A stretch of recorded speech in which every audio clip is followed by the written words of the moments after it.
Post Malone edition. Second time being here. So we're not like the cameraman right now who's had Raising Cane's 45 times. This is only our second time having it. Yeah.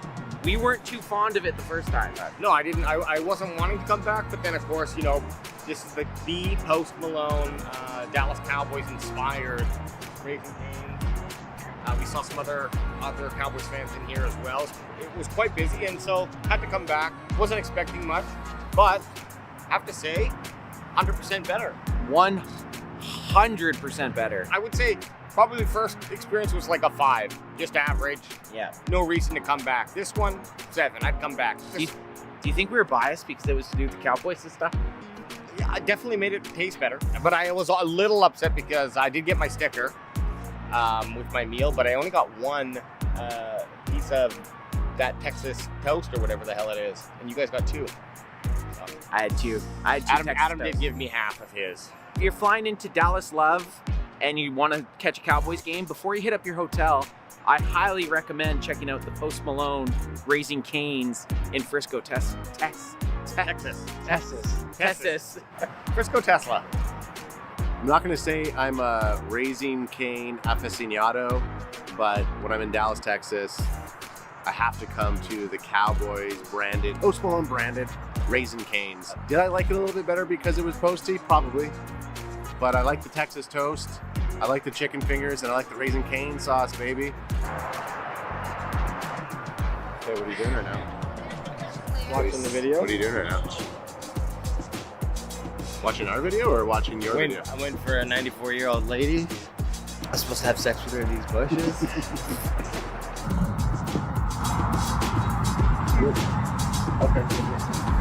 Okay. Yeah, we're leaving it. Okay, fair enough. Okay, so we just got talked to by the Raising Cane's management saying that we weren't allowed to film if we were professionals. Thank you for that compliment. But Raising Cane's, I'm gonna have to dock you down a little bit. You've been docked. You've been docked. We said 7 out of 10. Now my experience is brought down to a solid 3. Whoa. You don't come at my boy. One job. You don't come at my boy. There he goes. Cross him off the last! Cross him off the fucking last! But the Cowboys obviously didn't want him because they knew, like, if you're trading They back traded on, back. every single trade was a street shot. Here we go! Shoot him if you boot him! Oh, what a rush! I know they're getting a lot of awesome content. They're getting fired up, getting ready. We're still a few picks away. Big shout out to all you Cowboys fans. And they said no Brady rules applies.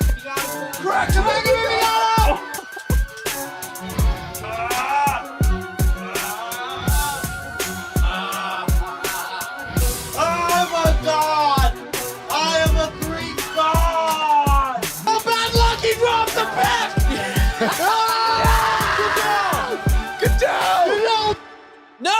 Guyton! He's not on your board. Guyton! I said this to Deffy. I was like, if anybody got picked, any offensive lineman that'd be upset about it'd be Tyler Guyton. Be happy about that. We got a starter. Yeah. We got a starter, and we got a day 2 pick. Hey, Tyler Guyton, welcome to the team! Push me up a little bit more than that. Okay, that's good there, AJ. Eric, BOTG, Bot D. Time to pay the piper here. Get this monkey suit off! Come on! What are we doing here? We fucking got Guyton and we're fucking wearing suits still? What the is this bullshit? Hey! Paying the bills. Come on, go!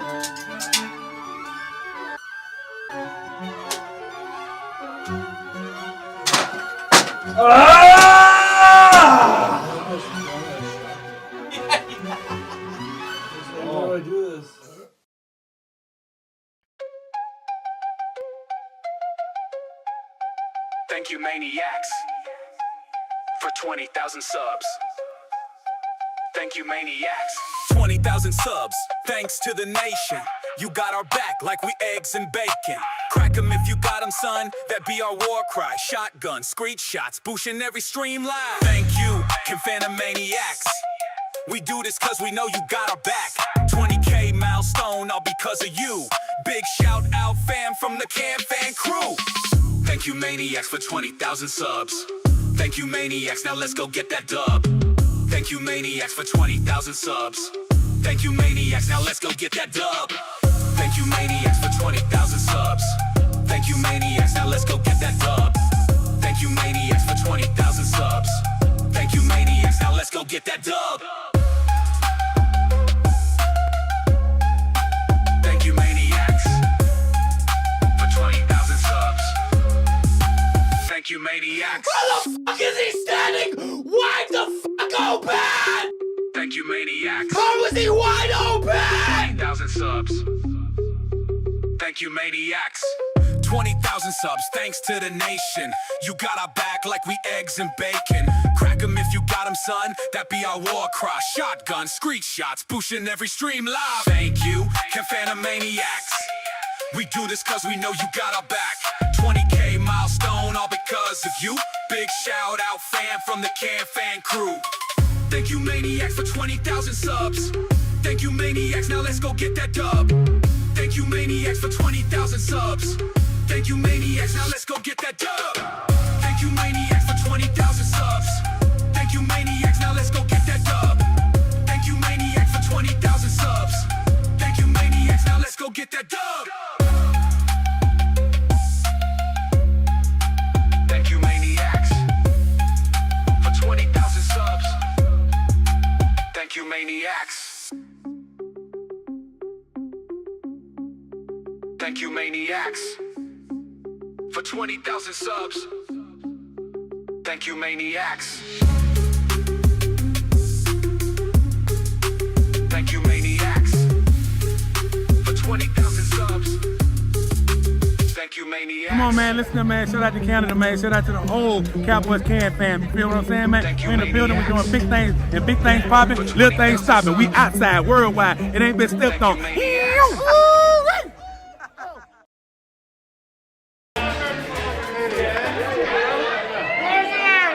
Now the party's getting started, baby! 30 minutes. So you guys can load up right now for $4 or $5 to drink. Nice. What about the drink? Oh, why didn't you call my middle name, son?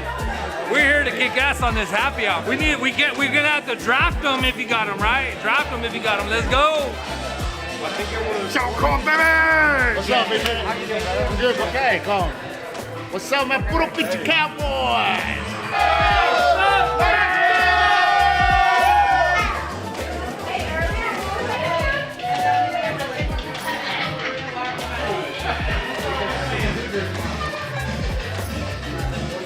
Let's go. Point to the lips. Raise it if you will. Come on, crack 'em if you got 'em, son.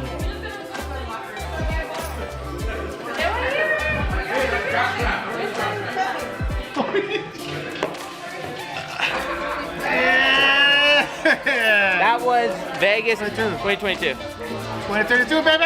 Las Vegas! Let's go! Vegas! So those are the 4 top stadiums for Super Cowboy, baby. I love it. Put your hand out. Oh, yeah. But you gotta look up so people can think someone else is pouring it. We will get naked for money. Naked for money! Super Cowboy said when we're in Texas, we have to have a shiner beer. So he bought us a brown, fellas. Get him up. Let's go! Let's go! We are El Destino, Cowboy Camp fans right here, man. We're doing our thing, getting ready. Thanksgiving, we beating them damn Giants. That's what's happening for real. Let's go. We're like giant pussies. I'm gonna guess the sizes. Well, I think it should be pretty easy to guess. Medium. Oh shit! Large.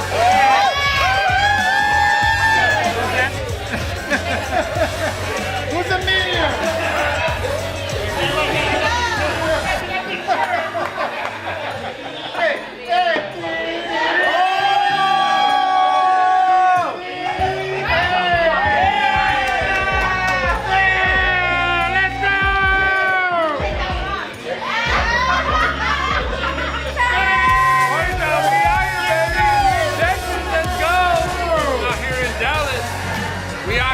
us doing our thing. Hey, much love to you guys. Keep doing your thing, baby. Happy Thanksgiving. Nothing but blessings. Let's go.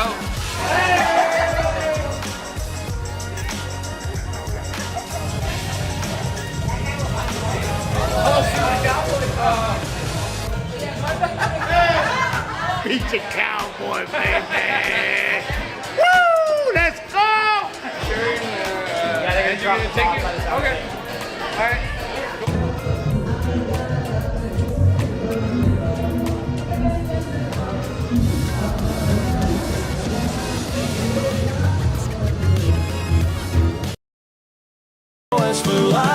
Get it in your son, get it in your. Raise a toast and let it spin. Your Cowboys fans are the best in the world, and Eagles fans are dirty words. Fuck the Eagles! Eagles fans are dirty words. Recovered a fumble, chug a beer, defensive interception. Chug a beer.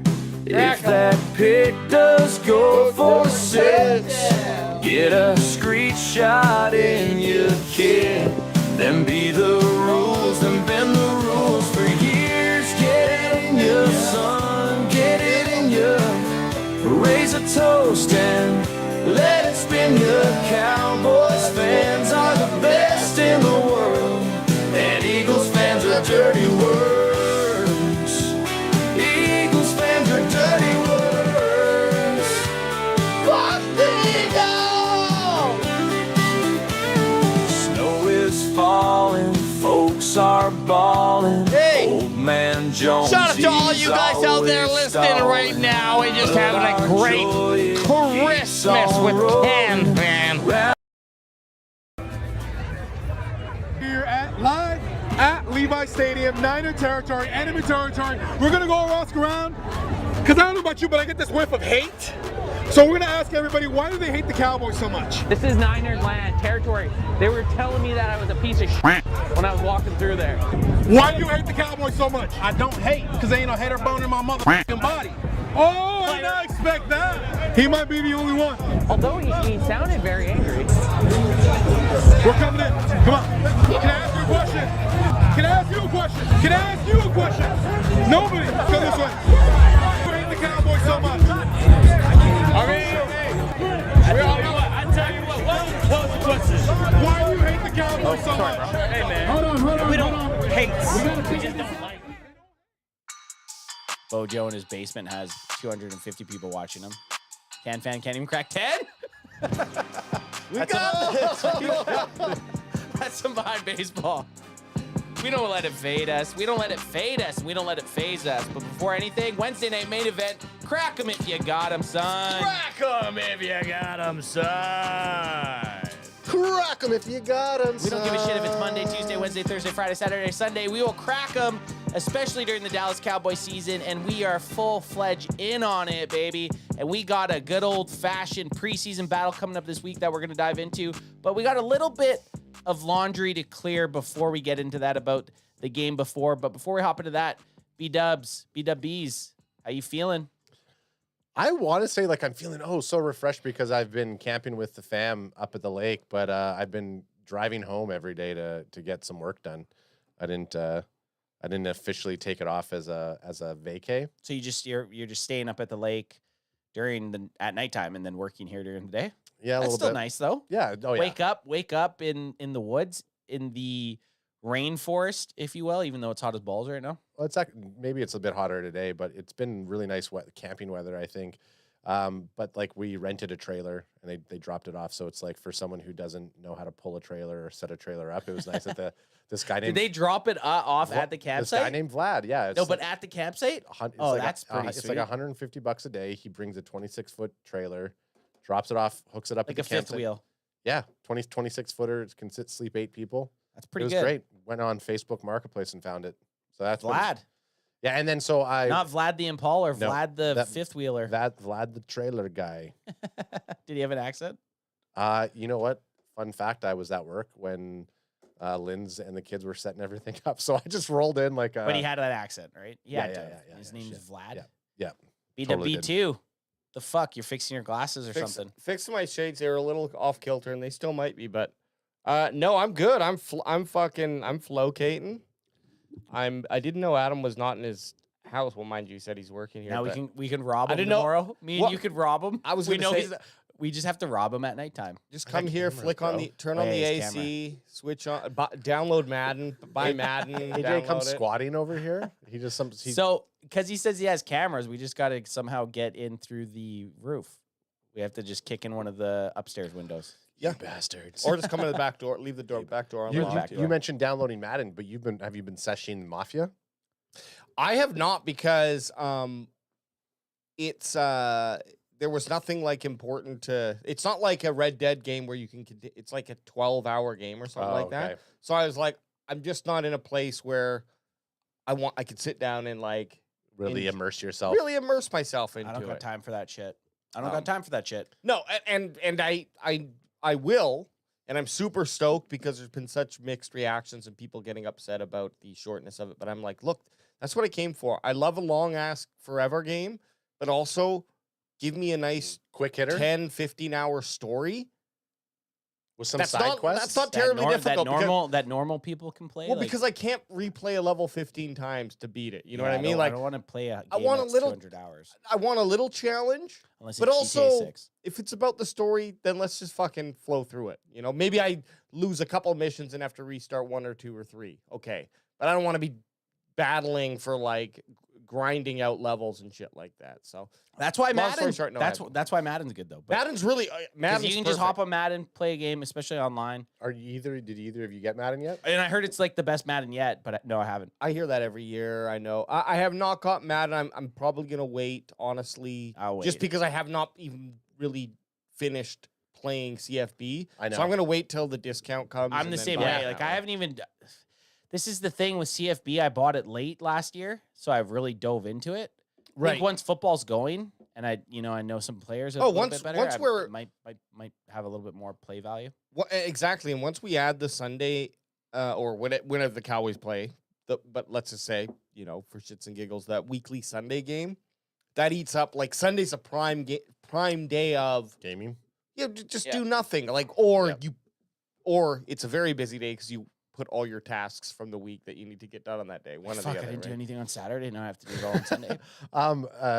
Brent Packer guy says, "Okay, AJ, I want to see you go through the Nintendo Teenage Mutant Ninja Turtle game, the original, and I want to see that streamed." Is that on SNES though? If that's the NES. Remember that one? I remember the Super Nintendo one. No, the Nintendo one has like the really hard sewer level. Remember, you got to go in and you got to like too young, probably. You got to swim up and you got to defuse the bomb. I'm still in my 30s, bro. I don't remember it. Okay, right. This game I do remember. Was this? Was it this one? Yep.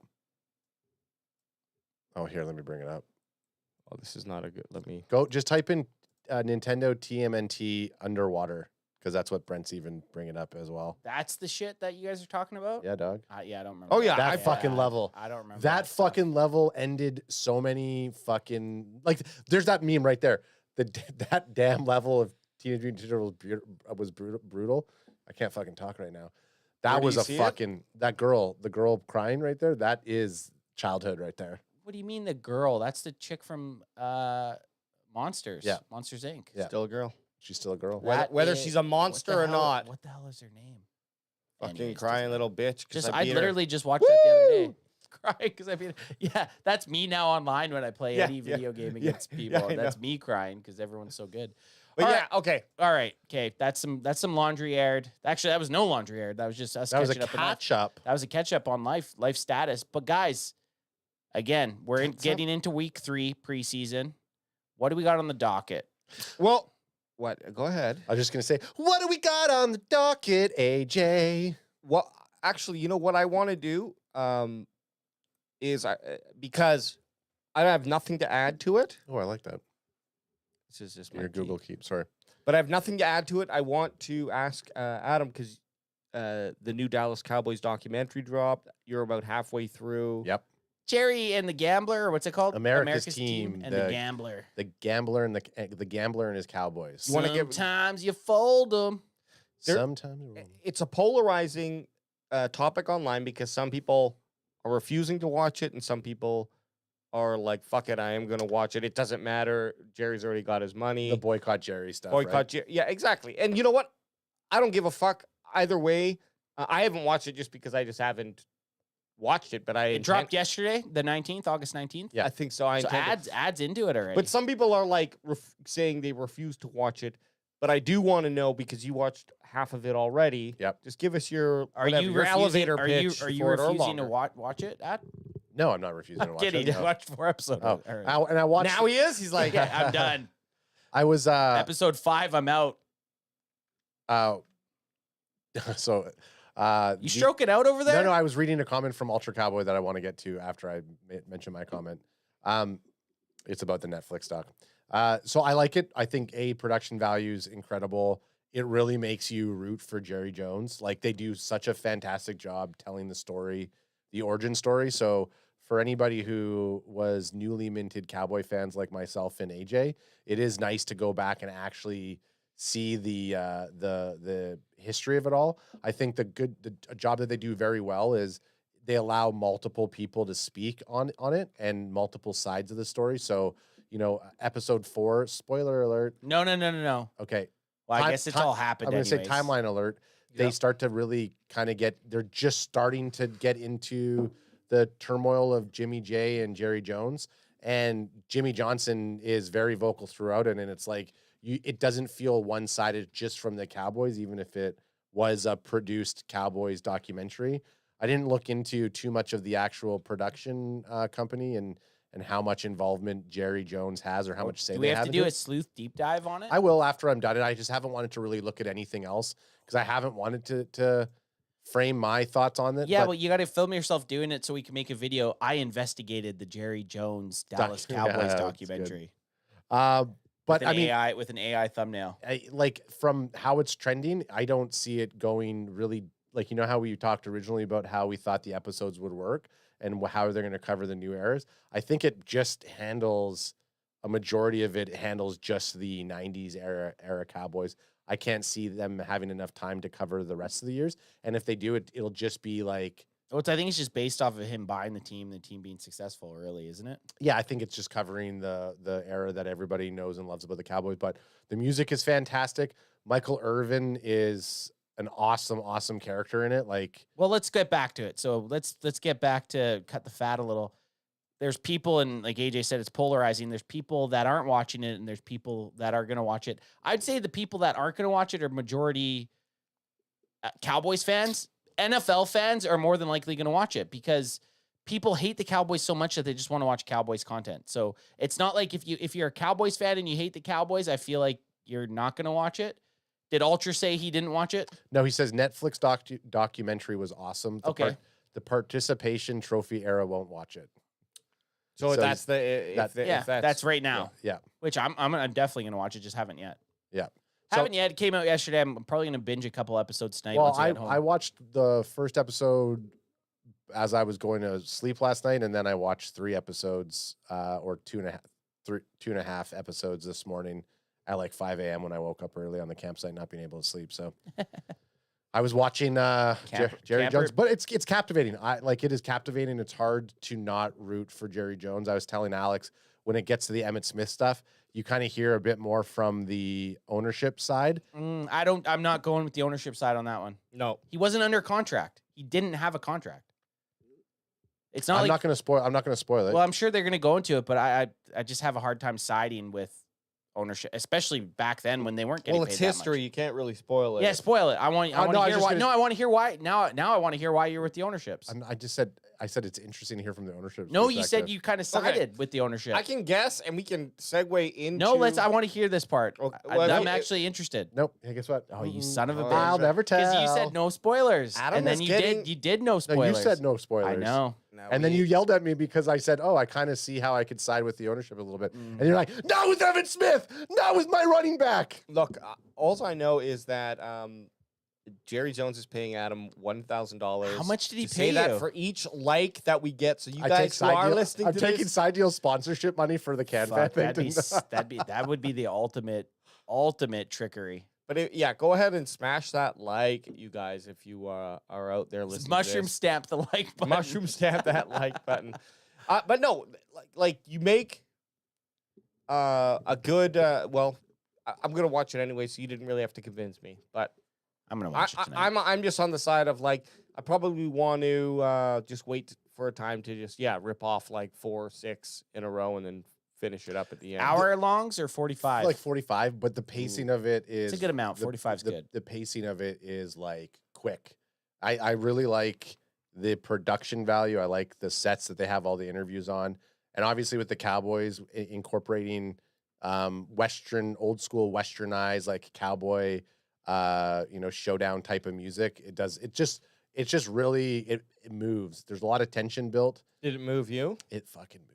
Emotionally? It moved me from at least 0 to 6 p.m., Well, this is what I wanted to kind of segue into with this is, okay, you brought up the Emmitt Smith contract and people are making a lot of comparisons for Emmitt Smith or other Cowboys players recently who have gone through kind of the same process more or less with, sorry about that, with Dak Prescott and CeeDee Lamb both having their contracts. But this is Micah Parsons at practice, and he's going through a little contract dispute with the Dallas Cowboys. That's right now. That's called mind reps right there. That's mind reps. He looks very sad, but he's still showing up to practice. He's still there, which I guess maybe he has to for Doesn't money want to not get fined. To not get fined. I haven't okay. looked, but is it $50,000 a practice. no? But I is think? it is he faking an injury right No, now? back spasms. Okay, so faking an injury. Yeah, back spasms. Okay. Do you think he actually has back spasms No, right now? not one bit. So what's he doing? Well, they know faking an injury. Yeah, they know what they can say, and it's just like obvious, and it's a mockery for the NFL. Do you also think he's doing this on? He's hamming it up a bit. Like he knows people are going to be filming him. I think he's okay. Because this is not the angle I saw. I saw another angle. This was his attitude kind of the whole time. I think he's genuinely sad. This is how I think the Cowboys want these things to play out. Is they believe if we just stop these guys from playing football, or they'll stop themselves from playing football based on the advice from their representatives, then they're going to start to miss the game. And these guys want to play football. Like it's a thing that they love. Watching everybody else. Yeah. So eventually what they're hoping and probably will happen in this case is Micah Parsons will be the one to be like, fuck it, to accept the deal. I don't give a shit. And let me play football. And that's what I think the Cowboys, or maybe not just the Cowboys, but it seems like that's their game is they're not really looking to sign early. Like some teams recently who have had good success in, I think San Francisco did this as well with some of their players, but definitely the Eagles. Well, they'll go out there and they'll just, guys who they believe are going to be a pillar for that team or a solid starter for that team for the next 3-4 years, they'll just go and sign them a year earlier than expected, right? And get the better. Detroit did that with Amon St. Brown, and now he's a $30 million a year steal of a deal. Great steal. So, all that being said, who knows? Maybe one way historically works out better than the other, but this is the game that the Cowboys play. They want him in this position, and they want him to be like, man, it's not worth $5 million or whatever the fucking thing is to me a year. I just want to get on the football field. I'm happy with $40 million. I'm happy with $38 million. What were our dates? What were our Micah signing dates? August 25th. August 25th for Alex. Yours was, I thought, August 27th? I think I might be out already. Or August 17th was yours. Yeah, I thought I was the day after. August 17th, so Ant's out. out, yeah. Second time. You got 3 strikes, though, so you can pick another date. Yeah, Bush. Oh, I get another date? Well, I think we get 3 strikes, okay. Yeah. I'm going to say August 26th. Okay, that works because Boots is 27th, so I'm 25th. Am I the only one with 2 strikes? Yeah. Dang, because me and Adam are... I'm steadfast September 4th. Oh, okay. So we're talking about the time Micah Parsons would get signed. I said August 17th, which was the day after the second. We all struck out with our early our first picks, but I'm the only one that's swung for the fences twice. And now you're setting up for another one. And then I said August 26th. So that's in 6 days. So I could be out after. No, can I change it? Yeah. August. that- I'm going my birthday, September 3rd. AJ did his birthday. I'm gonna do my birthday, September 3rd. I like that. That's one day before Adams too. Just That's to the fuck one 'em. day. That's one day before the season opener kickoff. Cowboys at Eagles.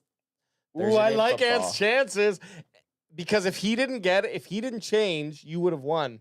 Hey, I might be Because I you'd be might the be closest. I might be the only bitch that fucking has 2 strikes, Can but I I'm gonna hit a homer. could I also possibly make an adjustment to mine? Well, I didn't get to move my second.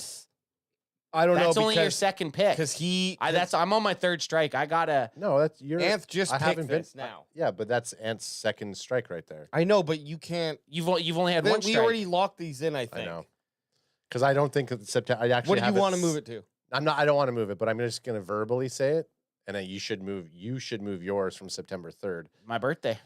I can't move my birthday. Should I go back in time and climb back in mom's vagina and get born a different day? Why'd you have to go there? Why'd you have to say that? Why'd you have to go there, bro? I think September 2nd, which is the Tuesday, is probably the more likely day that he's actually going to. So if I was European, Anth wins anyway, if that's the case, because he's the closest. and everyone else will have 2 strikes at that point, except Adam. Yeah. Adam will only have 1 strike. Yeah, but if you hit, you hit. I hit. The one thing that I will say about the Micah Parsons stuff and where I was going with on the Emmett Smith conversation before Anth yelled at me before I gave my full opinion on it. Like Micah has 0 leverage, so they don't have to do anything with him this year.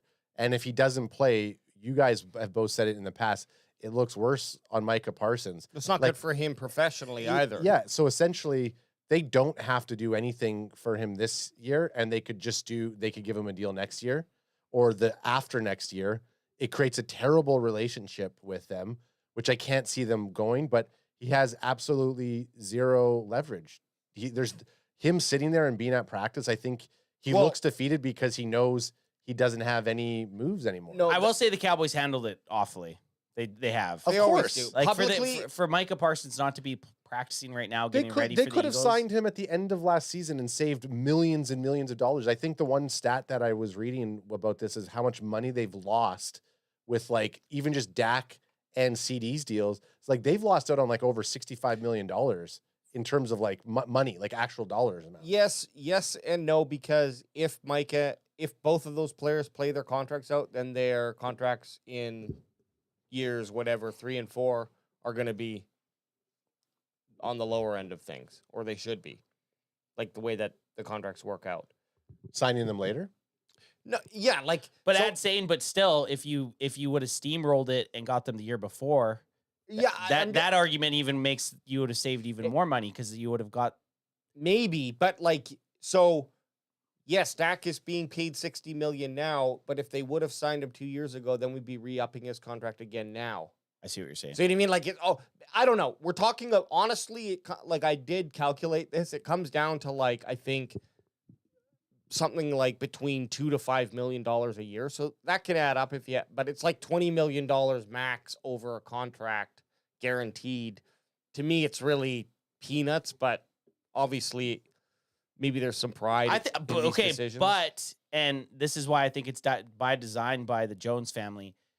If they are signed a year early, nobody's talking about this at this point of the NFL season. This is what I'm saying. Like that's their biggest thing. The benefit for the Cowboys is to let it go. Like you mentioned, they hold all the cards with a guy like Micah Parsons, and who I don't know why CD decided to, and Dak decided to wait and then sign a day before. Like I would have held out for the season then at that point, maybe just to fucking scare him a little bit. But that's how you got to get the power back in those scenarios, is like just say, fine, I will play this season out, and then I'm without a gone. contract, and then I'm gone. And then you get to the point where hopefully they have to change their mind. But at the end of the day, yes, Cowboys hold the cards. Even if Parsons says, I'm not playing until I get a new contract, then he would more than likely have to sit at least this season. Then he has next year's option too, if the Cowboys don't decide to trade him, where they would take the option and then just sit him again. And then they have 2 years of potentially, which I don't think anyone would do this because it'd be way too spiteful, they can franchise him for 2 seasons. The only type of leverage he has is if he does sit out, because then it would force the Cowboys to then heavily consider a trade. They're saying they're not going to trade. So like right now, Micah Parsons' move could just be, and he's a chess player, even though he lost to not Will Greer, Ben but DiNucci. Ben DiNucci. You've been DiNucci. He got DiNucci'd by DiNucci, but it could be a move where it's like he decides to sit out to force the Cowboys' hand to trade. Because at that point, you're like, well, look at all of the stuff we could get from any one of these teams. They'll pay us what we're going to lose by, like, you know what I mean? Like they could get a king's ransom to a degree. And I think that wouldn't hurt him sitting out, wouldn't hurt dealing with other teams where he could David Maguleta. I'm trying to be say his agent name, but they could say close. Call him DM. DM could say, hey, you know what it's like working with the Joneses. Like, this is Micah's a principal guy. He felt disrespected. Yeah. And any of these teams that are going to be hurting for edge rushers that have the cap space and that have the trade value would go ahead and do that move for the Cowboys if he sits out. And I agree with you. I don't think a team's really going to care at all with a player as like with Micah Parsons caliber. I wonder, though, if he did do that, does that open up the door for suddenly a Sam Williams or a D Easy to show up? And there's other guys on the squad, and they it's week 4 and they got 5.5 sacks, and you're being like, oh shit, okay, maybe we don't need him. Maybe we got 4 weeks here. Like if we can get 2 first rounds and 2 second rounds over the next 2 years, I don't know. Like I don't want and that just trade. goes. I don't think that's good, but. If the contract's not going to work out in your favor, maybe that's the best route. But that's what I mean. That's why Micah has zero leverage. Yeah. Because what if that does happen, right? So, but this article you have, it has Cowboys Parsons divorce imminent ? ESPN's Adam Schefter says differences are irreconcilable.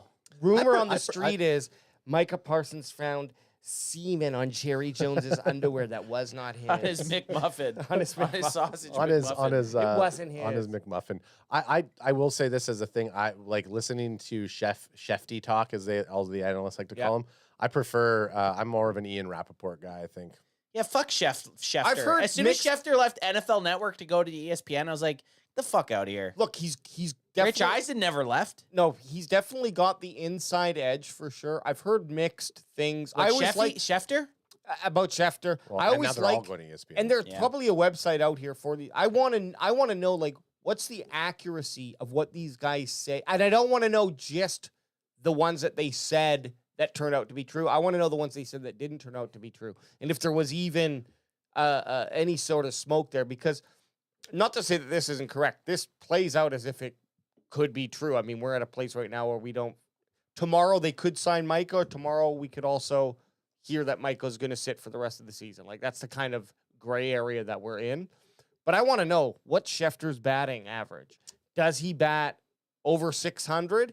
If he's doing that, that's pretty good. I think that's pretty fucking good. If you're getting 6 out of 10 right guesses or your inside information, I expect more. But then I'm more in favor of being like, I think this is coming from what does Grok say? A more truthful place. You're thinking about it now. Ad's looking up Grok, AJ's looking up Grok. Ad, read this second paragraph here. Last year, the onset of home practice was a positive step in the CeeDee Lamb negotiations, with the star wideout inking his deal and returning to the team. But appears that will not be the case with Parsons, whose negotiations have seemed far more contentious. And now ESPN's Adam Schefter is not only reporting things that haven't progressed, but now levying the dreaded that was a burp. That was a throat burp. Was that you? Yeah. But now levying the That's impressive. But now levying the headed for divorce assessment in the latest episode of his podcast. I thought that was AJ burping. No, that came... you like beatbox there. Yeah, I ventriloquist burped. Yeah, that was good. I will say this. I think it's bullshit. Well, without what we're gonna get from Super Grok here, I do think that these guys have a job because they're more accurate than not in a lot of their assessment for things. Specifically, guys like Schefter or Ian Rappaport and a couple of the other guys, because they're you do need that that guy that people want to feed stuff to get it out. It is a little bit of like a plant, I guess you could say. Like you're not telling me that teams teams use this for their own leverage to try to make things So do happen all the agents. times. And so do agents. So do agents. Like, it could be saying, the agent saying, well, yeah, Micah is not feeling good. We're willing to separate from the Cowboys, right? Yeah. So you don't know, because the Cowboys they've already said they're not trading him. But Cowboys have said they're not trading him. So this has to be coming from the Micah camp, the divorce talk. And Let me get one of these in here. Go ahead. Okay. Toss me. Oh. Crack them if you got them, son. I will say this, like I Get do. 'em in ya. The thing that you go ahead and crack Yeah, it. get some crack'ems in there. I still have a little bit left. And just do it. Crack 'em if you got 'em. If you got 'em, son. I will say this: any player who falls to the dreaded Jerry Jones family negotiation, they always come out on top. They always make more money than what they were going to get before, and they are always still treated with, at least from what you can see in the past, like the same type of loyalty that they would have beforehand. So in most cases, it works out for the player after Jerry utilizes them for his paid media. I guess not earned media, because he's paying extra money on their contract. So in a sense, he is actually paying for that type of that market. It feels very drawn out and not as needed anymore. He ain't getting traded. I don't think he's getting traded. It's a polarizing move. We know that Jerry likes to be in the news. That'd be the dumbest. Since I've been a fan, if they traded away Micah Parsons, that would be. If Micah Parsons sits out for 6 weeks, That's his decision, though. And they're doing all right without him, and people still want to trade him. You don't think they'll maybe trade him to get some capital? So if they're doing all right without Micah Parsons, how would they do with Micah Parsons? Well, Micah just says, "No, I'm not going to play. Well, then I'll sit out for 2 years." I would let him sit out for 2 years. As if I own the team, I would. I hate to say this, guys. You would do the same. I know you would. Oh. Uh-oh, what is this, Gronk? Oh, let me bring this up. Is this Gronk? AI Gronk? Schefter's the most accurate? He's the most 9.8? Yeah. Hey, my Out boy. of 10? Yeah, but my boy Ian Rappaport's 9.6. That's still really good. I didn't go ahead, It's all and pretty good. usually I'd go through and I'd get it to weight certain things that I consider, but this is based off of the last 2 seasons. But there's Schefter right there, Ian Rappaport, Tom. Well, here, let me read Tell this. us Adam that. Yeah, Schefter. Praised as most trusted in X-Post and Reddit. Unmatched accuracy and breaking stories. But okay, this is breaking stories, though. What about rumors? Okay, so that's where my boy Ian Rappaport. What about rumors, Gronk? Ian Rappaport says rumors. Schefter's key strengths: trades, injuries, free agency scoops. So he's fast. So he gets Unmatched the speed and scoops. confirmation. So rate. I need to know about like rumors, because right now it's rumored that they're gonna divorce, right? Like everyone's talking about that. How accurate is he when he says rumored? Out of all of them, it still just the didn't top. mention it. He's still the highest ranked, including I think trades is under rumors. Like because I asked about rumors. Did you ask it to rate it out of 1 to 10? Yeah, He did. Nice, I like it. Oh, I asked it. 9.8. I've done a few weight, so it's starting to learn. 98% what pretty Poppy likes. good. 98% great. But again, I think Gronk's What do you just playing expect? you. What he heard you. Here's he the thing. heard that you like Schefter. I don't think Schefter's wrong. These things could be like, nope. Dak Prescott's never playing for you. And then the next day, oh, by the way, that thing that he'll never play for you again. How about this? Okay, yeah, that works for us. Okay, like emotions are high in these types of scenarios, and like I do feel for Micah Parsons in quite a bit and all players that have to go through this, because it's like, honestly, man, I fought through college to get here, and I thought it'd be like, I get my contract, now it's just about the game. Well, the shittiest thing for Micah is he's done everything to deserve that second contract. Absolutely, I think, yeah. Like, if you're looking at a player's stats and what he's done in his first contract, his first 4 years. Yeah. He's all pro That's what I mean. All pro every single year. So if you looked at Micah, if you said you get this guy and like take away the name, but you say this is what this guy did the first 4 years, and you looked at his stats, you'd say no matter what, you're re-signing that guy to a big deal. And that's what, again, to round it all down, for Micah Parsons to actually be traded, the Cowboys aren't going to do it, by the way. It ain't happening. They won't do it. And for Micah Parsons to do that, he needs to become a person who he's not. Yeah, And he's not. He's not gonna. not that type of guy. If it gets to week 1, and they don't have a deal, do you guys think he'll sit out? Yeah. You're thinking he will? I don't think so. Yeah, I don't know. I have a hard time thinking Michael will sit out. The Eagles game is a perfect example for him to try to make a point. True. So if I'm Micah Parsons, who has no leverage right now, then the only thing you can do is sit out that first game and then bet on whether or not the Cowboys And do hope well. no sacks happen. Yeah. Oh, this is what you need. The Cowboys to lose. The Cowboys to lose 48-45. So now it's not going to be the offense looks good, but the defense did nothing. That's what you're hoping for. It's like an absolute lose to the Super Bowl champs by 3 points in a barn burner where the defense did fuck all. So we're not going to complete spoiler territory because this happened, but like Emmitt Smith, the 2 games happened, the Cowboys were dismal, and then all of a sudden the players are saying to Jerry, we have the best running back in the league, fucking sign him. And then the deal happens, and he finally signs him. So unless you have players that come to the table for Micah, which I think they already have, and the Cowboys don't do well in that week 1, then I think we start to see. But it still goes back to the Emmitt thing. Like Emmitt wasn't under contract, so he was already past the stage. Like they had a whole offseason. Also, the Micah's at that point. Micah still has a year under his contract. Totally. So it's a bit different. But I know what you're saying is like maybe the Joneses. Because I think things are a little bit differently for their mindset now than it was in 1990, 5 when that happened. And the reason being, the Cowboys are now because of what happened there, the most expensive franchise in the world. But so for Jerry, he might be like, I don't really. He needed to win that Super Bowl. Yeah, they needed to sign Emmitt Smith to help him win that Super Bowl. Well, and the thing with Emmitt Smith is Emmitt Smith I'm on a rookie contract. I've led the league in rushing for 2 straight years.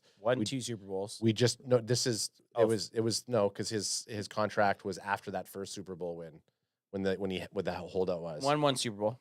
So he won 1 Super Bowl.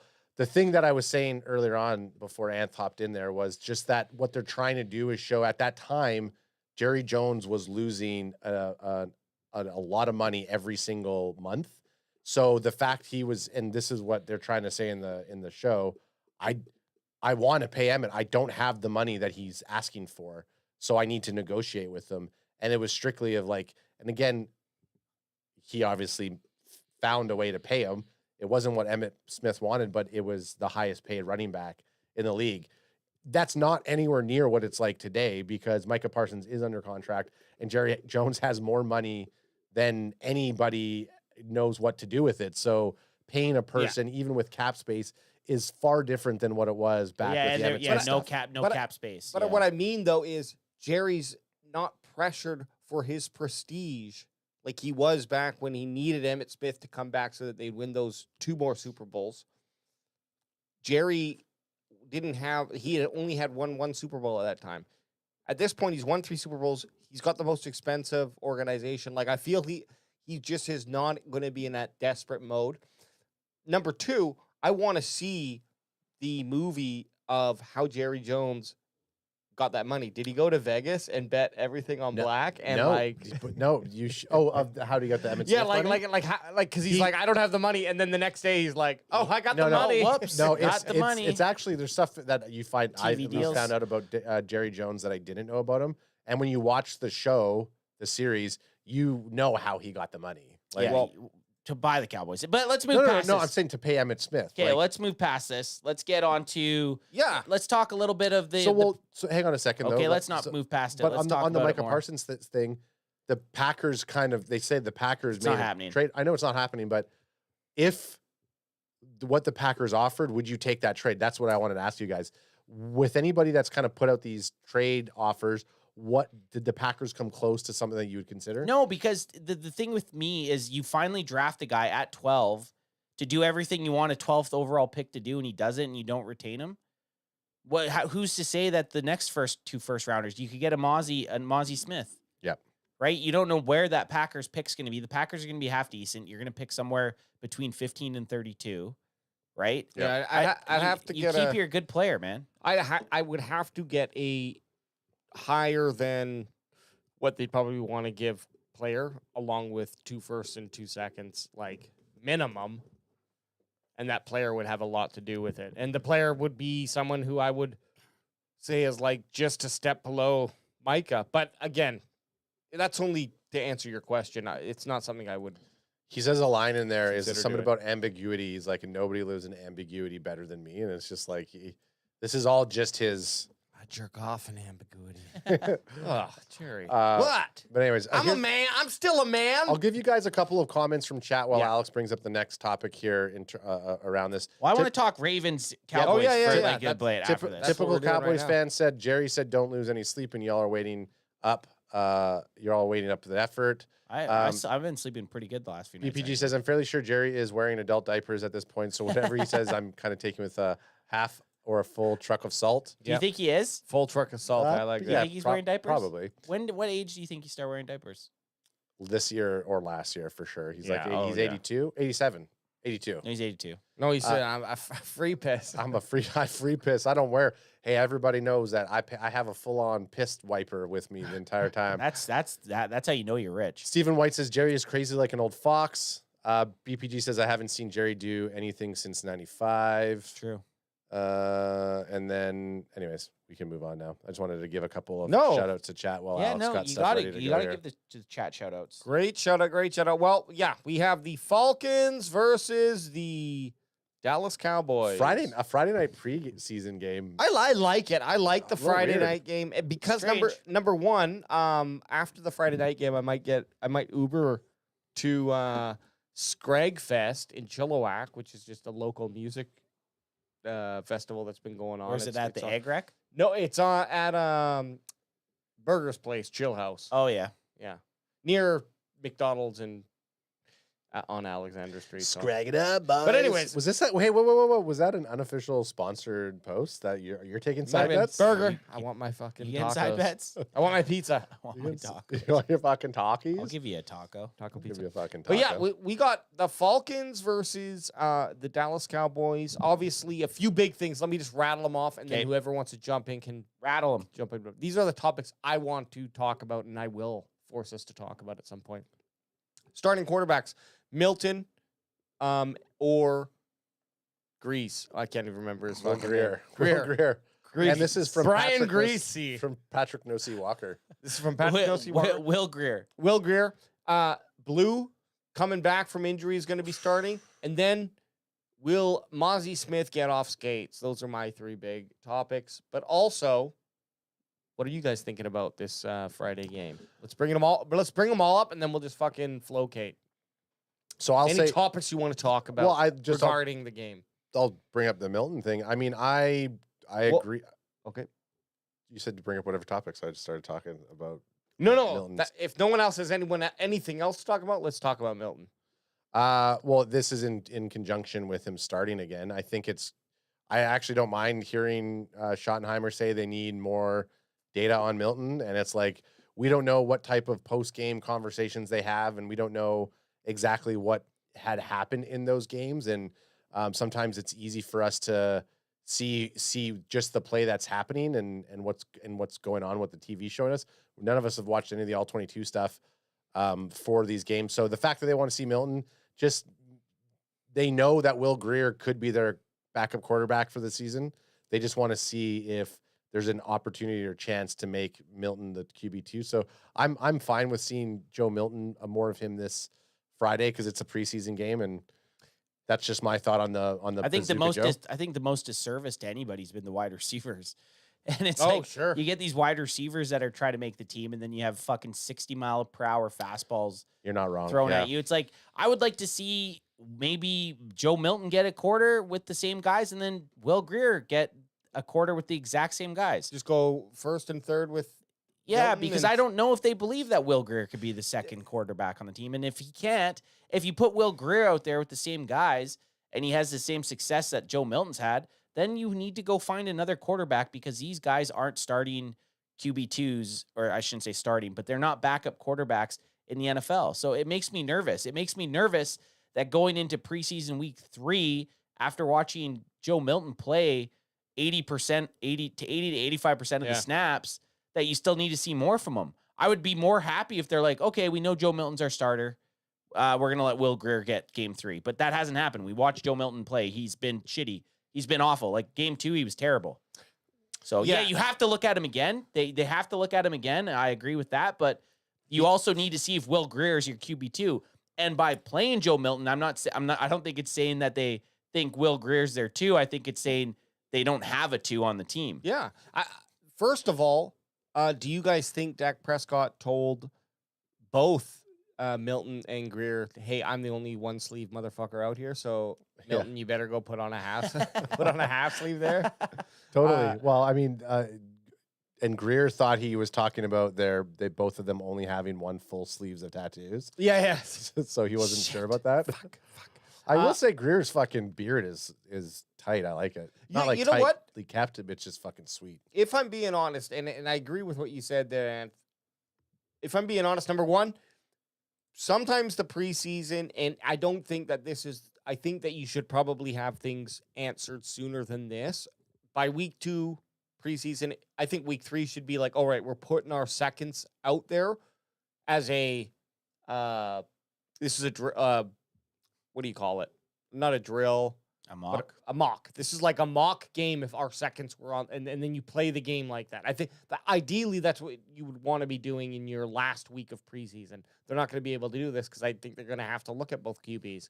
But sometimes it sucks for the wide receivers, but if the coaching staff said, like, what we're doing in these preseason games is looking at individual players and how they play in these positions, and if anyone else shows up on the radar, great. But maybe they're like, we need to discover what Milton can do. And they tried stuff in game 1. My eyes can't pick out the difference, but maybe in game 2, they tried things a little bit differently. And then maybe in game 3, they're hoping to try another third thing. It's just a clipboard. Looks like shit. Check. Yeah. Looks like shit. Check. None of the Will Greer looked good in both snaps. Will Greer, both games. Well, in both snaps that he's gotten. Yeah. Well, both games. And Will Berger Rod MG looks good with the $20 super chat saying didn't really know what to say, just wanted to show some love. Will Berger. Oh, and go Birds. We knew the Go Birds was coming. Will Berger, where are you living again? Oh, he can't answer us. He can't live. answer. But if anyone knows, because we're gonna find you. I just feel like we like definitely gotta find you. We gotta send him a crack him if you got him shirt. Yeah. And a CWO. He has to DM us though. He DM'd us on X because he wants in on our fantasy football league. So I said as soon as we get it going, he's in. Oh yeah, that'll get to you soon, my dude. The thing though with like I think and this is the problem. It's like you have this very powerful gun because Joe Milton can throw so far, and he actually that throw I think it was to Flanoy down the seam. That was like a pretty difficult throw, and Flanoy caught it. That was a burp gurgle from my throat. Just so anybody. Are you mean the drop one? No, the one that they caught. Probably the one that. To Mingo, not to Flanoy. Mingo up the seam. Like he placed the ball in some spots that were very difficult. He's just way too inconsistent, like Big Fella was saying. That's AKA Chris, AKA Cowboys Up Podcast. So it's like Cowboy Up Podcast. Cowboy Up Podcast. Thank you, Anth, for always being first to correct me. You're welcome. Just we butcher it every time we say it, so I thought I'd say it right. But like it's one of those things where it's like, ooh, that car drives very fast. Like I remember I test drove a couple of like very like supercars, a Lamborghini, a Nissan GTX, and a Corvette. And I got in the Corvette, and when on Gran Turismo, the video game? No, in real life. Okay. You actually drove those? Yeah, that's sweet. And I Is it drove. Scary? So the Lambo was like, oh, this is all right. Is it shift like stick? No, it was automatic or paddles. Yeah. Because it had to make it easy. See, I'm so poor. I don't even know what's inside. The Italian guy's just like, well, and use your finger like this. Fist you fist it a little bit. The Nissan GTX was like, you could feel like you could turn so quickly on it, but the Corvette, it felt like it had so much power that as soon as I accelerated, it felt like I had no control over the car, and that's kind of what you get with Joe Milton. There's so much power in his arm, he doesn't know how to do it, and I can't unsee all the memes where you see these adults playing dodgeball with kids and these piss missiles come whipping into their faces. It's hilarious. Piss missile guy. The piss missile is a problem to like the 20-yard line, 25-yard line. You know what I mean? When he's just fucking rocketing it in there. Sometimes he does have to rocket it in there, and then it's like on the receiver to make the catch when it's in that small, tight window and we need a play on 3rd and 7 or something like that. Okay, I get it. I didn't see enough from Milton's running game that was so much better than Greer. We're honestly at this point. Yeah, Greer has a rushing touchdown in the preseason. Well, Greer looked like if we needed 3rd and 2 and we needed him to quarterback sneak, yeah, I think Greer could do it just as good as Milton. Sorry. I think Dak Prescott could too. Not to say that Milton doesn't have that extra skill. I just haven't seen it from him yet. And if the Cowboys don't design plays for that, then it's all moot anyways. At this point, even if Milton plays all of preseason week 3, I'd still want to see Greer being the backup. But that's just where I am right now. If Milton plays all preseason week 3 and plays how he did the last 2 games, I hope they're trying to trade for like a Jameis Winston or like one of the Browns quarterbacks. That they're talking about the Browns. Shit, that'd be nice. The Browns holding 4 quarterbats, but like go and get one of these. Go get Gabriel. That little anyone. Shador. We didn't even have to tank for Shador. I mean, at least I've seen Shador do something in the preseason, right? Well, Will Greer was the 3rd string quarterback when Coop Rush was there, right? Yep. So he couldn't even beat up Coop Rush. So do we feel confident with Will Coop Greer Rush, as our QB2? I don't. No, I don't feel right now with both Will Greer. I feel more confident with, but like I said, the fact that they're putting in Joe Milton again means they don't think Will Greer's their quarterback too. Quick question, Yeah, because though. they know what they have with him already. Exactly. Quick question, though, just to make us all maybe feel better or worse. And it might not be the best random question to throw on you guys, but what team in the NFL do you think has a backup quarterback that can sustain? Oops. We're just like a little bit of a burpee boys today. The burp boys. Okay. The burp wagon boys. Burp Cooper wagon. Rush is a good answer because we've seen him do it a couple Baltimore times. Ravens, the Colts, they have Anthony Richardson's their backup quarterback. Okay. They put Danny Dimes. Can we go? Maybe Colts are in this, but let's do playoff teams. I think the Colts could be a playoff Yeah. team. No, I agree. I saw this. I took a photo of it, and I got The Browns with. weren't a playoff team last year, but the year before they were with Joe Flacco. Joe Flacco. Okay, listen to this though. Anthony Richardson, just really quick. Richardson is younger than Shador. Richardson is younger than Will Howard, younger than Dylan Gabriel, younger than Shao, younger than Caleb, younger than Bo Nix, and younger than Penix. Yeah, I saw this too. Did you go and look at where Richardson ranks on his accuracy passing? Very terrible. He's like 55 of 55. Yeah, very terrible. Like it's like, yeah, sure. He should not be their starting quarterback. But okay, this is or a starting actually quarterback. that's a nice roundabout conversation to the next piece in the puzzle. Mozzie Smith, and just there's quite a loud group of people who are saying don't quit on Mozzie Smith, and I think, How do I quit you? well, look, I agree. He's 24 years old. That's young, okay, but this is why I want to kind of move. That picture's funny. I don't mean Crack me if you got him. I don't mean the Cowboys should move on from Mozzie Smith in that they cut him or trade him for low value and then don't have anyone to replace him. That's not what I mean when I say, and I think we're all agreeing. When we're talking about moving on from Mozzie Smith, it's mentally. It's instead of passively, like all teams should passively be looking for a better replacement. That if they happen to fucking come by the radar, yeah, you investigate for every single player. Okay? Not that it would happen, but if a Myles Garrett came by or Prescott floated by the Browns, they'd probably sniff at that option and be like, okay, is this some guy like that we could replace our current player with? Even though that they're probably on the same caliber. Obviously, Garrett's ranked higher.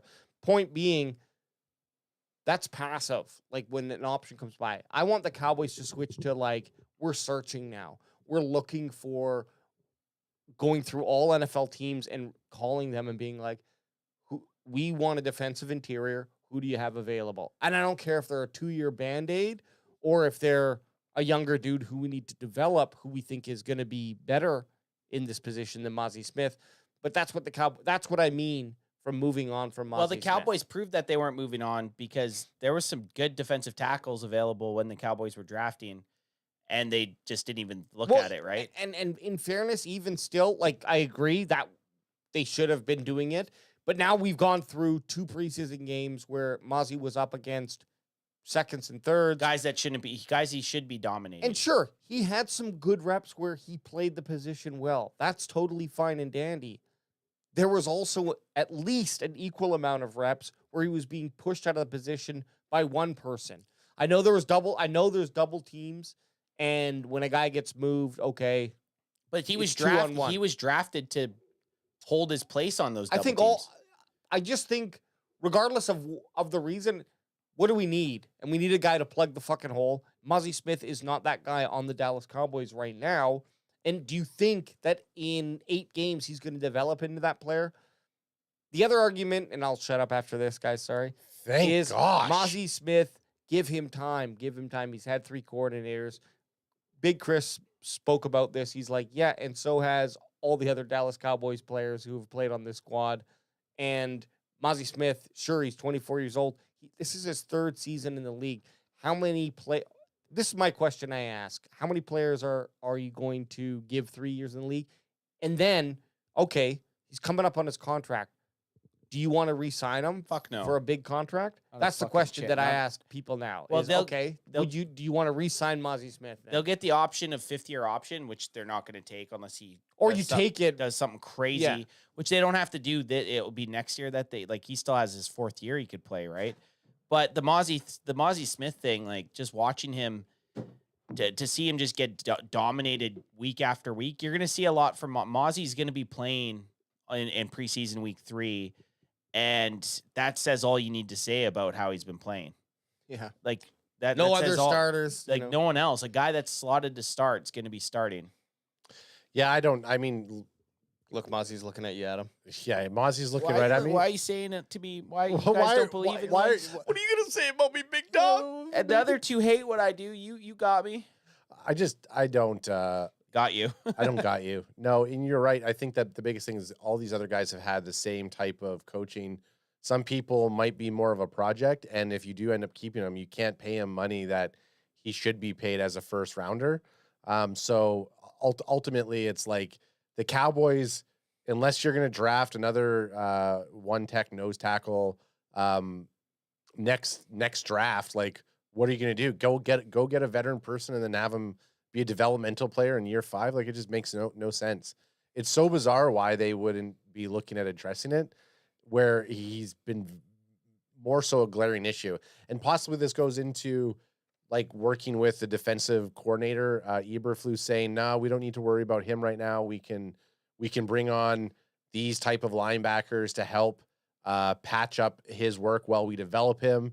And then if it doesn't work out, maybe there's these guys next draft that are better than these guys this draft. Maybe that was a conversation. I don't know. I don't know enough about the guys who are eligible for the draft this year to even weigh in on that, but you would think that they would have some sort of conversation or solution that way. Would you not? Like, these guys who have full-time scouting jobs, they are probably saying, these are the 5 guys we're going to watch for the next 6 years. Like, I don't think the Cowboys are very good at. They're good at selecting a lot of players. We've seen a lot of stars come out in the last few years, and that's what you want. You're not going to hit 100%. So, but I think they hit 62% of the time or something like that. Is it? Well, maybe. I mean, and that's 62% of the time they hit every time. But the problem is, it's not just that they missed on the Mozzie pick. It's that they've made multiple Band-Aid signings with guys, and I don't think any of us were expecting anything out of it, but they've shown that they've realized the defensive tackle has been an issue for at least 2 years, and then have signed guys to kind of fill a role, and they even come in and then play snaps that if Mozzie Smith was the guy, he would be playing those reps, and we wouldn't be looking like those guys would be great to be backups to Mozzie Smith, and they end up playing more of a hybrid starter role with the guy. And yeah, this is his last year on the team, unless he does. It should be his last year. Insane, which I I don't see it. I don't see the improvement. There's been zero improvement. There actually might be a little bit of regression. And Could be. once you start playing against the Eagles offensive line, who's one of the best in the NFL, you're getting blown up in preseason against the 2s and the 3s. Wait till the 1s come out on September 4th. It could get ugly. The ones are coming for you. Well, Brian Schottenheimer hinted at a surprise. I'm just gonna pull up his His LinkedIn. this might be it. No, Shoddy for You is his unfiltered blog channel. Hang on, I'm gonna restart this. Quote unquote surprise. God damn it. Dallas Cowboys fans are hard at work piecing together all of their conspiracy theories, and Shotty teased some quote-unquote surprising cuts coming to the 53-man roster. Sit down after we play Friday, and we'll make some decisions about the entire roster, and we'll see where that leads. And that's not just the backup quarterback. That's all positions. That's all position battles. And there'll probably be some surprises from some of the mock things that are out there in terms of, hey, I thought for sure this guy was going to make it. And, because there's always going to be a few surprises when you look at any team's roster in the National Football League when you get down to cut down day. Very interesting. Now, this is a surprise. Okay, shut the fuck up. No, just kidding. Thank you for that clip. That was Yeah, great. we don't want to draw. No, I don't want any drama. We don't want That was to a battle joke. with attack on Cowboys. Crack 'em if you got 'em. Oh shit, was that? Sorry. Hey, didn't even. He'll come at us. He'll come No. at us. No hate there. He heard us say this. He heard his name. He did. But no, great clip. And let me just put on my lipstick. Like I was gonna say you're backpedaling now. Yeah, he's putting on lipstick. 'Cause he's No, ready- well, getting ready. Have to beach. as soon as I said it, I knew that hey, someone can clip that, and not anyone's gonna do that. But I might Yeah. and tag him. I will say this, and this is without him running as a head coach at all for the season yet, because this is all just preseason. But every week I become a bigger Shoddy fan. I like Schottenheimer. I like him as a head coach. I really hope that the things that he's doing and saying actually are true, because sometimes you just can't believe what people are saying. Like they'll say one thing and then they do something completely different. So I hope the stuff that Shoddy's talking about and it actually comes to fruition, because I actually like him as a head coach. I'm a Shoddy guy right now. well, we do have the Dallas Cowboys versus Atlanta Falcons. Jeez. Is Penix their starting quarterback? Because right now Kirk Cousins is out, right? Oh, do you think we get Kirk Cousins as a backup quarterback this season? Like the Cowboys trade Yeah, for him? the Cowboys trade No. for him. Definitely not. Anyway. I can't see the Cowboys getting Jameis Winston either, but that would be crazy. They're not. They're gonna roll in with They're going to roll with Will Grier as QB2. no. They're gonna roll in with Milton. Milton's gonna be the QB2, and they're just gonna hope Dak doesn't get hurt. Fingers crossed. That's what's gonna happen. Fingers crossed season. We do have the potential new showing of a player who hasn't played yet, Jadon Blue. That's probably the thing I'm most excited about this Friday is to see Blue in action. He's gonna get like 4 snaps. You think so? I don't know. To be honest, I think he's on the team regardless. Oh, of course. He wouldn't have to play I'd a be- snap, and you'd keep him. Just yeah, because. I'd be wanting to watch guys that are fighting for that 4th spot, like Phil Maffa, Miles Sanders, and Deuce Vaughn. Those guys would be getting heavy doses of reps at the running back position for me, because those guys are battling. Jadon Blue's on the team. We all know that Jadon Blue's going to be on the 53-man roster, especially if he gets in there and one of his first plays he has a big run. I imagine you don't see him for very long. I'm going to say over under on his plays 4, like rushing plays. Jadon Blue. Yeah, I Like think 4 that's touches. yeah, I think that's how sold they are on him making the team. I just like. So if they're not going to play Sanders, we've seen. I think you're going to see Sanders. I think they have to. I think Sanders 'cause is Sanders possibly only- that cut that shot he's talking Yeah, about. he only had 7 carries for 14 yards last week, so you might see more. I wouldn't be surprised if you see a lot of Sanders, a lot of Maffa, and a lot of Deuce Vaughn. Those are the 3 dudes that are on the cut block in my mind. I feel like Maffa's stock has gone up. Yeah, but who do you? Okay, so let's just side quest. If the Cowboys only keep 3 running backs and a fullback, who are the 3 running backs that you're keeping?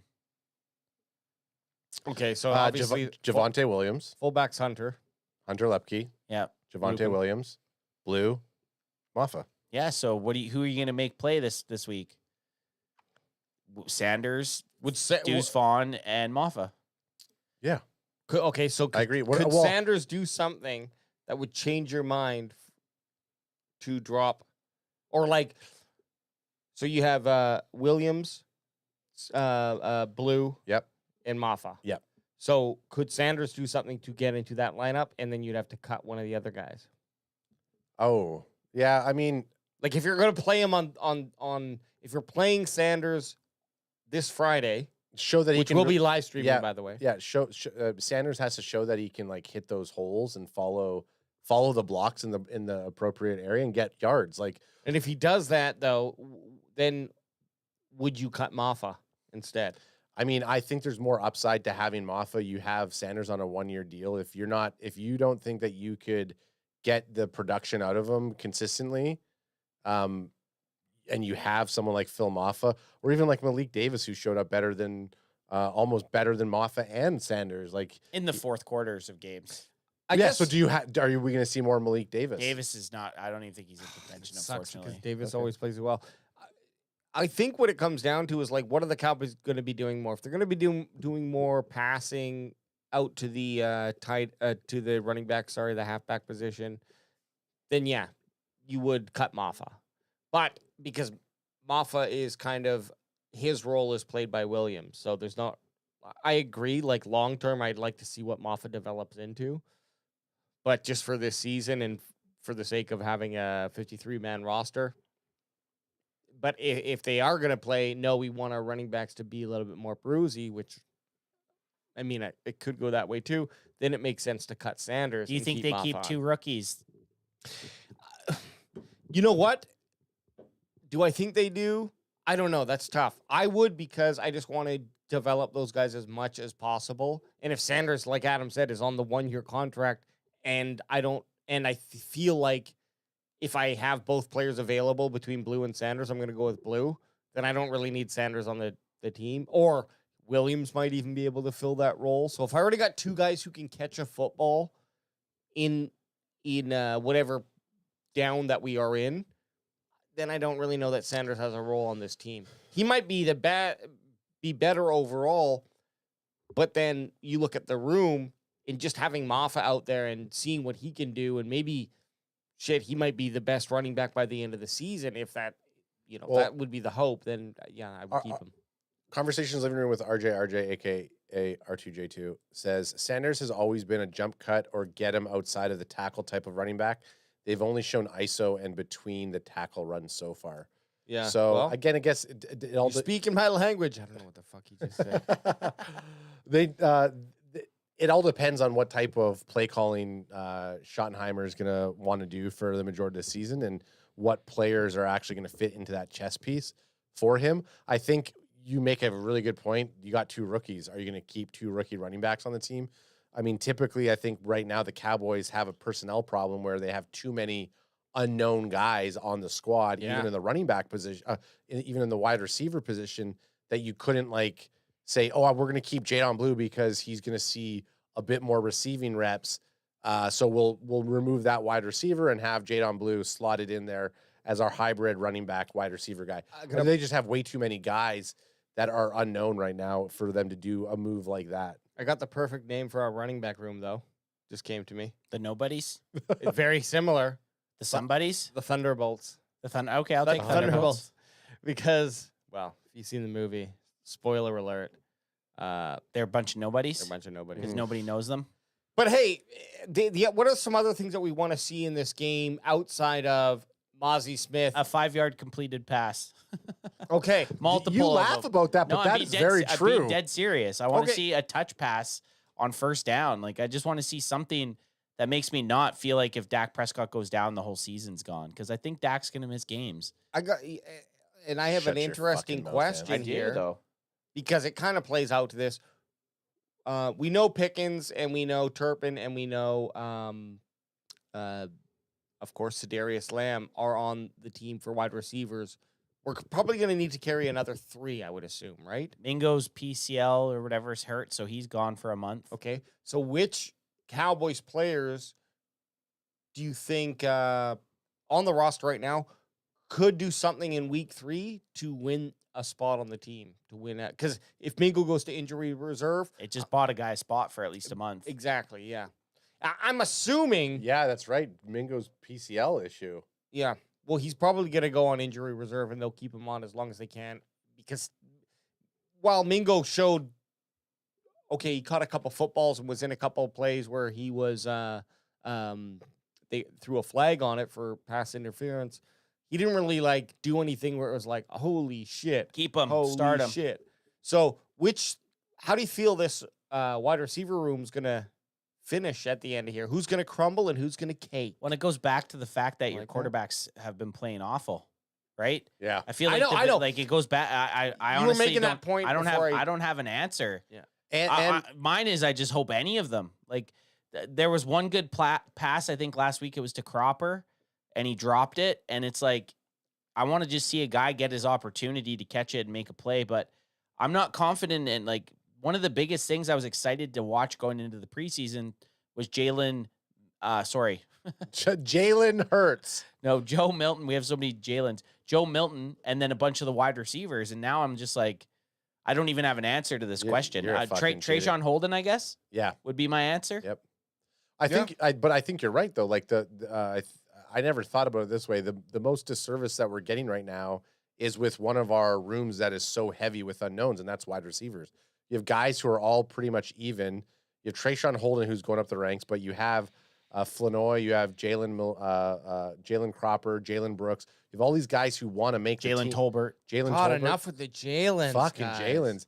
But I think like that's the other issue is like we're not looking at what the routes they're running and how bad they're whiffing it. We're just like, oh, this guy's a non-factor in these plays, but that's attributed to the quarterback for 90% of the issues that we've been seeing in preseason so far. So if we flip it to defense, I think every single level of the field has a little bit of concern. Obviously, we kind of beat that horse dead with Mozzie Smith. Not saying Mozzie Smith is a dead horse, but the top, well, it's arguable, right? But let's also, like, anything about the D-line, let's talk about it too. But also, let's go to linebacker, and then we'll go to I'd like to see secondary Damone after. Clark have another good game. He played very Yeah, well last he did. week. Like, I've been a big Damone Clark hater, like very, very big Damone Clark hater, but he played very well last week. He was getting tackles at the line of scrimmage. He was getting in there, causing a stir, Mucking it up a little bit, where before he would be tackling at the 7 or 8 yard line. So I'd like to see him stack another really nice game because he did play very well. I thought he was one of the more noticeable defensive players last week. So I would really like to see Damone Clark at the linebacking position out there making tackles this week. And it would make me feel good about our linebacker depth. And we did see Andrew Wilkes-Booth pull himself out of your doghouse. Yep. With that pick 6. Yeah, I can't talk shit about him. So what does Clark need to do this Friday game, week 3 preseason versus the Falcons? I don't think he needs to do much, honestly. If he had like 4 or 5 tackles, if he stands out, not for bad reasons. Like every time I looked at Damone Clark last week, he was making a tackle around the line of scrimmage. I was like, okay, and that's what a lot of people were saying about him at camp.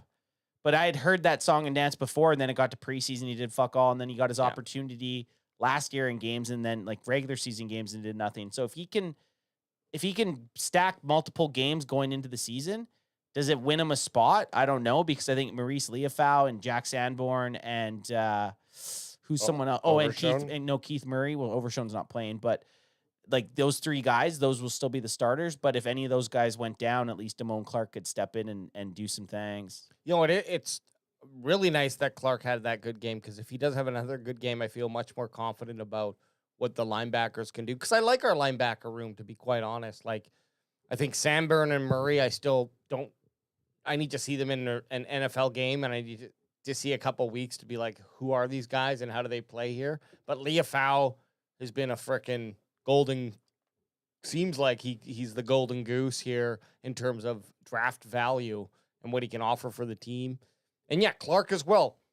You know, the clock's ticking on that guy, and he better have a good season this year, or he's going to end up in the kind of boat of perpetual free agency, floating from one team to another for a contract for a year or 2 contract. But we touched on it as well. And do you have anything to add for the linebackers? Anything you want to No, see? I liked seeing Sanborn out there. I liked seeing more of our kind of ones kind of get a little bit of reps within the Just first. to get some eyes on him. Yeah, I mean, the thing I want to see with this preseason game on Friday is like you, and I think you mentioned it before, is give me like you utilize these things as game time decisions. Don't be so close and then kick a field goal. I don't give a fuck about a win in preseason. Let's see what the personnel has and let's have them like really work through those motions and those game time scenarios. I want to see that from those guys. So I do want to see a bit more from some of those linebackers like Damone Clark. I want to make it true. Like don't just give us one shade of a game and think that you're the guy anymore or starting to be a guy. So the linebacker room I was pretty excited about last week. And I just want to see some more from them this week coming up. And the secondary too. Elam, it was nice to see a little bit of Elam in there. I mean, Andrew Wilkes-Booth. I mean, our secondary position is very tough with all of the injuries. It's almost frustrating to think. Cornerback is Cornerbacks, not because their safety is deep. Yeah, deep-ish. Well, deep with available players for sure. Maybe not super deep with talent, but yeah. But guys who can get the job done, I guess, is what we're looking at first. Look, cornerback is. I think safeties. We know who's there. We know the guys that are playing, and they're going to be interchangeable. It's really nice to see some of the guys like Israel Mukuamu maybe has potential to play some more snaps. Like he's been on the squad for quite a few years and has always had some like interesting moments, but maybe this is the year that he can actually kind of break out. And at the end of the day, we do want competition internally to push guys and to push the position to the best level. We're falling into a place with our cornerbacks where it's just like, hey, we need someone to be on the field on Friday. So who's it going to be?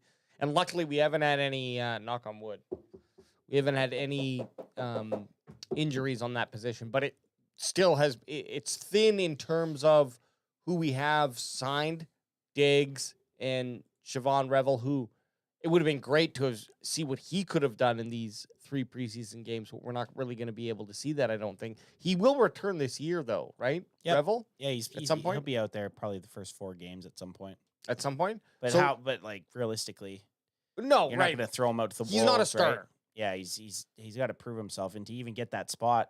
So I think you got Elam's going to be starting out there, Elam Bland. and then Childress has kind of been that nickel back, and Mukuamu. Those guys have kind of been battling pretty well. So it'll be interesting to see the final depth chart, or even kind of the guys they roll out to play this weekend. Like, are you going to see an Elam at all?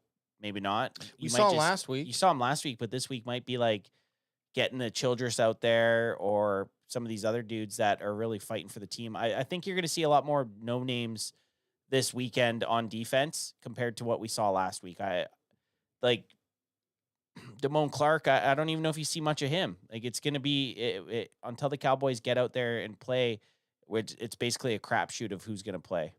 Yeah, and yeah, I guess who was it? Shamar James, Yep. our rookie linebacker. Out of We might see Florida. a lot of him. I think it would be good to see more answers for those cornerbacks that are fighting for a position. Like let's lock in some of those guys because Well, can we just end this with look at a PFF of last week? Because I know sure. last week we looked after and that's what I meant. Like if we just to kind of see who's trending. Because I know a couple names that played not so great in the preseason week 1. I just want to see if they already did 2 shit games or not. Can you remind me what we looked at? Was it? It was just the PFF. You just had offense with their top Okay. scores, defense top scores. It was the player stats, right?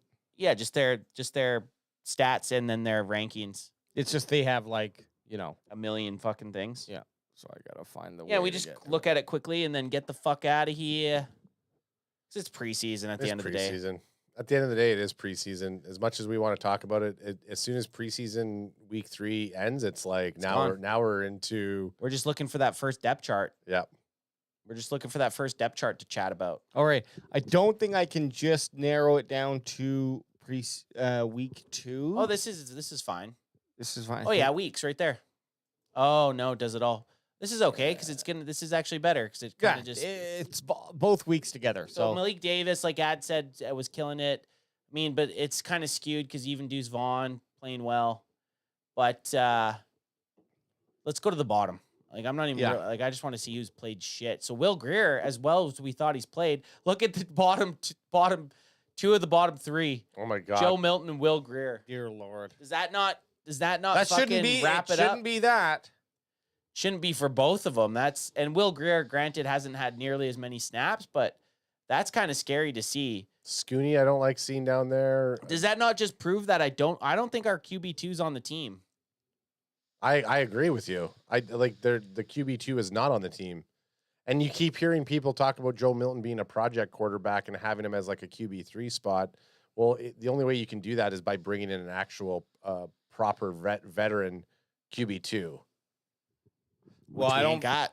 Which ain't got it. I don't feel Cowboys are going to be making a move for a quarterback. I feel like You don't even have to trade, though. Someone's going to get cut somewhere. Yeah, no, very That's what true. I mean. Like, it might not be a trade, but it could be a sign. Like, once a guy's cut, anyone that gets put on a practice squad, the Cowboys can snipe. Let's look at some good stuff here. Let me just zoom in real quick. Just to end on a pot. We don't want it on positive. I know. We don't. Cooper Beebe, not doing too bad. What is this one here? His pass blocking, pretty damn good.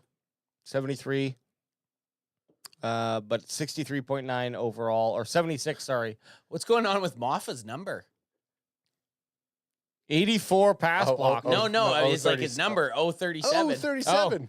0, oxygen 37. Hey, Oxygen 37. speaking of QBs getting cut, R2J2 just said DTR might be getting cut. Yeah, but I mean, I'll take DTR over Joe Milton. DTR getting cut, and he's like the perfect fit in Philadelphia. That's the crazy part. Yeah, fuck. Yeah, you're right. Well, guys, let's get just to warm up for the season. I want a bold. Okay. And I want a you also said score. you wanted a positive to end this too. Tyler Booker, you're on his name. Tyler Booker had a very solid game with his snaps. Yeah, he had nice snaps and finished top 10. That is nice. 8th. Well, that's what you want to see with our first rounder, at least. And he's just dipping his toe in. No rush, or he had no quarterback hurries on against him. That is good. Okay, so you want for the season or for this week? No, for the week. Like for the game preseason. Yeah. We're just playing. Okay, so preseason week 3, you want a positive and a negative. In the limited carries that Jadon Blue is going to get, he's going to get a touchdown. Is that bold or no? I don't know. I want to. Okay, I don't know where the positive negative came from. No offense. I just want a regular score prediction bold My bold prediction is Jadon Blue's going to have under 5 carries and a touchdown. Under 5 carries. Under 5 carries and a Jadon touchdown. Blue. Okay. And a touchdown. And then my score prediction, I'm going to go Cowboys to win just because they've been blanked. I'm going to go Cowboys 38 and Atlanta Falcons 21. 38-21. Okay. Jeez, I'm 38. Yeah, I think I went a little bit crazy with that. That's a bold prediction. Look, that almost could have been my bold. Hey, we're just shaking. We know these. Joe Milton and Will Grier aren't like you're gonna have 6 defensive touchdowns or some special team stuff. But that's my. We're shaking rest. Adam. Okay, my bold prediction. Yeah. And this is gonna double up on the Jadon Blue. Jadon Blue on his first carry is going to take it to the house. So we'd both hit our boldies then, which I'll take. And we've never set a rule that you can't have double stack and boldies. Double stack. No. That's a parlay on the But if bolts. that hits, but if ads hits, mine hits. Unless they keep him in and he gets 5 more carries, which I doubt they would. Yeah. What score predict me? Score prediction. I think I'm going to go 27-20 Cowboys. I think that's more realistic than what I said. Okay. Preseason's tough to gauge, though, isn't it? Yeah. I'm going to go with this. I'm going to say yes. bold prediction. Joe Milton gets a passing and rushing touchdown. Okay. That's so sad that that's a bold prediction. Right? I know. But I'm also thinking I think he's going to only play 50% of the game.